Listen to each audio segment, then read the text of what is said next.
না এইটা আল্লাহ দিছে কেন সাই বাবা কি কইরা দেই খুলুন সামনে কোথা আমি দেখছি রামনে রাত্তানি কোথা আমি কয়দিন দেখছি আমনে তাহলে বাইরে বাইরে বাইরে বাইরে বাইরে বাইরে কত এইটা লইয়া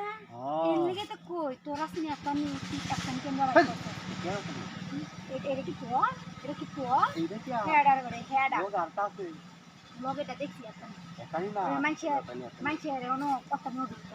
মাইছের কোনো সাদি হতো তাহলে আমরা অন্য একটা না তোর আমার নগদ চেক করে দেখা লাগবে না তোর নাইগা দেখে দেই যে এইটা দিয়ে এই টাইটা এই এর লিগেই তো তোর ওইটা তুই শুরু না হইতো তাহলে তার এই যদি তুই আমার এইটা তুই আমার এইটা হাইছি বলাই এটা আইতি তোর এটা যে নাই এখন যাই তো না দেখা লাগবে না আর দেখা লাগবে না তোর জিনিসটাই তো একটা জায়গাটা বাবু জানেন যাই এটা চলে এবার মাইতে এনে সবস নাশ করতেছিস আমার দেখাই রে আমি কিন্তু আমার নাই ঠিকানা নাইগা তো নাইগা মনে হয় তুমি হাফটা খুলে দেয় এটা হাফটা খুললে এটা হারে হি আমি তো দেখছি আমি নাইগা না দেখি কতন পারস দেখি দেখি কত নিয়ে আসা দেখি কেন যে একটু কেমন কি তো বড় হয়ে গেছে क्या